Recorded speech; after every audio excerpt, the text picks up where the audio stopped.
Your anatomy is a blueprint. You are an architect. Beneath your skin lie the plans for your fastest, strongest, most powerful self. If you can learn the structure of your skeleton, the makeup of your muscle, and the mechanics of movement, you can create your best possible body.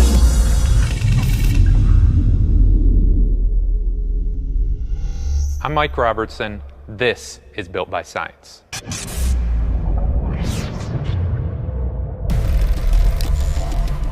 When you first go in the gym, it's not uncommon to want to hit the big showy muscles on the front. You got your pecs, you got your arms, you got your abs. But when you really start to break your body down, you got two big halves. You got your lower half and your legs, and you got the upper half. But if you want to take it a step further, you got a front half and you got a back half. And everybody that's serious about their physique knows that building a big, wide, and thick back is going to distinguish them from other competitors as well as themselves. So if you're serious about back, that's what we're going to talk about here today. We're going to break this down into 4 different sections. First, we're going to cover the muscular anatomy and all those individual muscles that comprise your back. Second, we're going to talk about the skeletal anatomy, the bones and the joints that are involved in creating these movements. Third, we're going to talk about the actual motions that all of those individual muscles create. And last but not least, we're going to show you some key exercises to make sure you're getting the most out of your back training. There's no better way to understand the anatomy of a back than to look at a great physique. So today, we've got IFBB Physique Pro Craig Capurso to show us what a great back looks like and how to get the most out of your back training.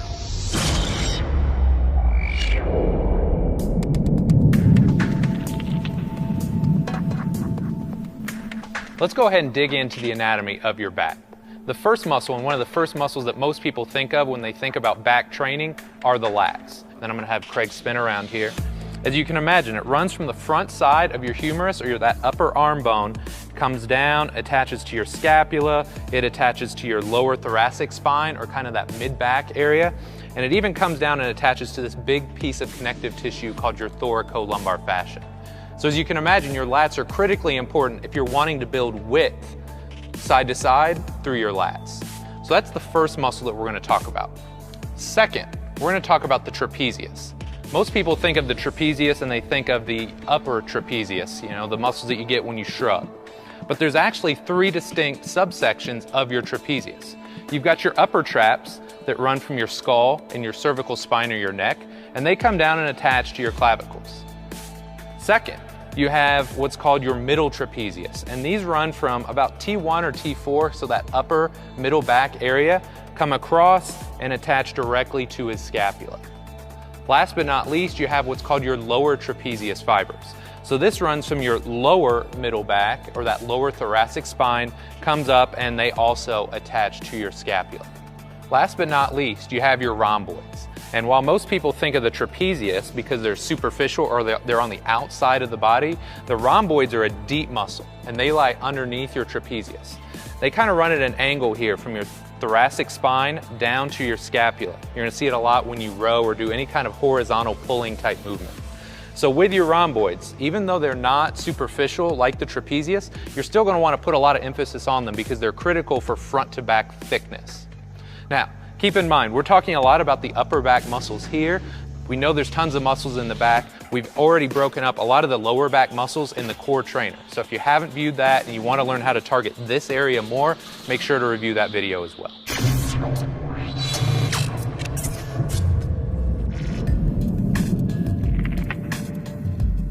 Now that we've covered the muscular anatomy of the back, let's look at the unique bones and joints involved in creating these movements. What I'm going to have Craig do here is give you a profile view. And one of the most important joints in your body when we're talking about back training is your thoracic spine or your upper back. Now you have 12 unique bones here, but you can imagine they run from the base of your neck to about your lower back. So these are really important. You want to make sure when you're doing a horizontal row, like a dumbbell row or a cable row, that you set this nice and stable, because this is what you're going to create your motion off of.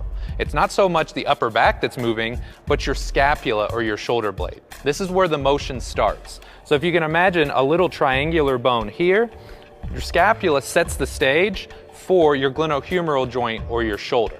So what's really important to note is these two joints work together to create motion.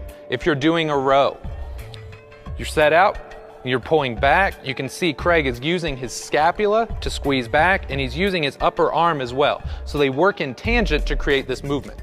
Same thing, if he goes overhead, he's using not only his shoulder joint, but his scapula to squeeze down and really target the lats and the lower traps. So as you guys can imagine, if you want to get the most out of the gym, it's not these broken up herky-jerky movements. It's tying all these unique components together to build a really solid upper back.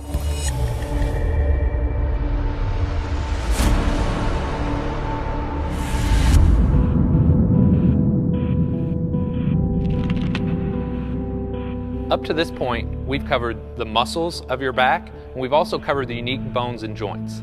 Now let's talk about the actual motions that your back muscles create. When we're talking about your lats, there's two primary movements that your lats create.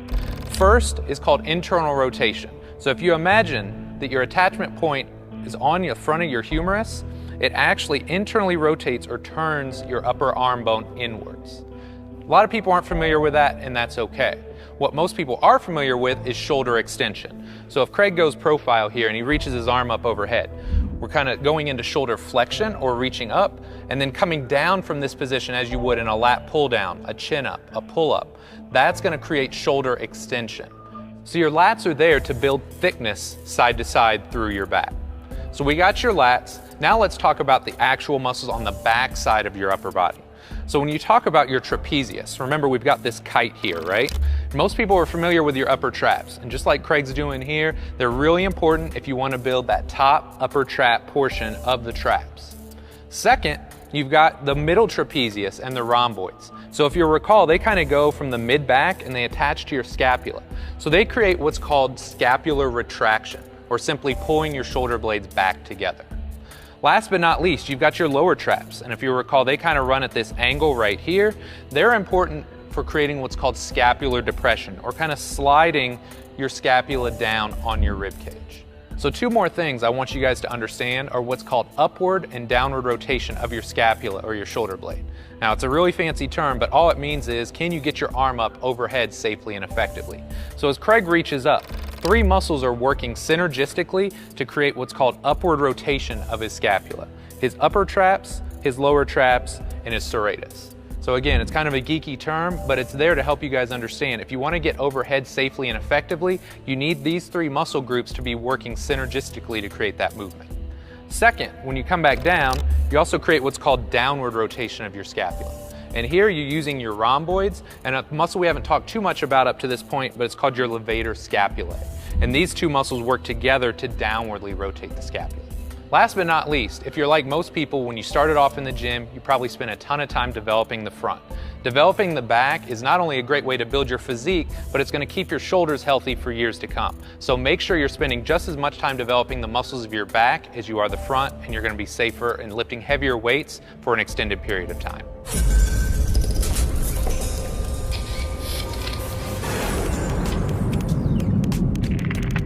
Up to this point, we've covered the muscles of your back, the bones and joints involved in training your back, and the movements that your muscles create. Now let's put it all together and show you guys some unique exercises that you're going to use in the gym to get the most out of your back training. Now what's really important here is we've tried to give you guys a different selection of exercises so you can see how your body works in different planes of motion. We're going to start off with a chin-up. So Craig's going to grab the bar, and in this case, you can see he's really going to target the lats. Most people understand that this is predominantly a lat exercise. So he's going to get a little stretch in the bottom so we can really lengthen these guys out. And then at the top, he's going to make sure he finishes, and if possible, he's going to try and touch his chest to the bar. So it's not just lats, but it's lower traps as well. He's getting scapular depression. Good, buddy. Go ahead and do one more. So you guys get a really good feel. It's not just stretching the lats, but at the top, you're getting the lats, but also the scapula coming down, depressing, using those lower traps. So there's a lot more to it than you would probably think, but this is how you're gonna get maximal muscle growth.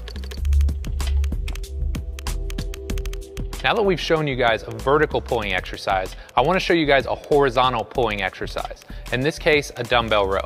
This is going to be fantastic for developing your rhomboids and your middle trapezius fibers, and it's also going to help you build symmetry or balance side to side between arms. So what I'm going to have Craig do here is just spin around.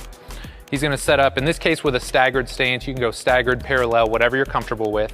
He's gonna set his upper back, and once he's set, he's really not gonna move too much through his upper back. He's gonna grab the dumbbell, and then from this position, get a nice stretch, not only through the shoulder blade, but through the lat. And then he's gonna initiate pulling through the elbow, squeeze the shoulder blade back, finish, hold, and then repeat. What's really important here, make sure you're finishing with your shoulder blade. Too often, people end up thinking that more motion is good motion, and they can do a lot of damage to the front of their shoulder. So think about leading with the elbow, finishing with the shoulder blade, and getting a nice squeeze at the top. Our third exercise is a dumbbell pullover. Not only is this a fantastic exercise for isolating and developing the lats, but if you do it the way I'm going to coach Craig, you're going to also get some anterior core stability and strength, as well as improving your shoulder mobility, because a lot of people struggle getting overhead safely and effectively. So what I'm going to have Craig do here, go ahead, he's already got the dumbbell lined up. He's going to go ahead and lay on his back. And then from this position, what I cue my clients to do is to exhale hard, right? So big breath in, exhale hard. You can see his rib cage come down. He's gonna hold this ab contraction, and as he goes overhead, he's gonna work hard to maintain this. When he holds this position, he's gonna get a really nice stretch on his lats. He's gonna make sure he's developing through a full range of motion. One of the big issues, if somebody starts to arch their back really hard, their lats are never getting that stretch, so you're not gonna get the same kind of growth. So he's gonna go ahead and pull it back over. Awesome, good. One more, exhale hard, abs tight, good. Hold that, and then get that nice stretch on the sides. Perfect, and come back up.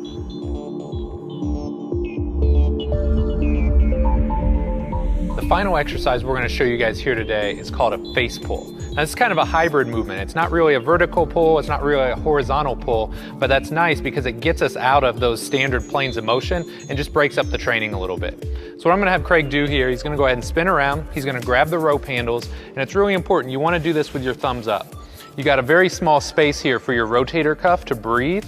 And if your hands are facing down, that just kind of chokes out your rotator cuff. So you want to make sure you give it space. So if your thumbs are up, you got your shoulders in a really good position. It's just a really shoulder-friendly option. So from this position, he's going to set his upper back. He's going to lead with his elbows and think about squeezing those shoulder blades together. See a nice squeeze, finishing with the elbows approximately in line with the body, and then go ahead and go again. So you can see nice stretch through the mid-back, and then leading with the elbows, squeezing the shoulder blades back. So it's not a traditional move, or maybe one you're familiar with, but this is a fantastic option for building the upper and the mid-back.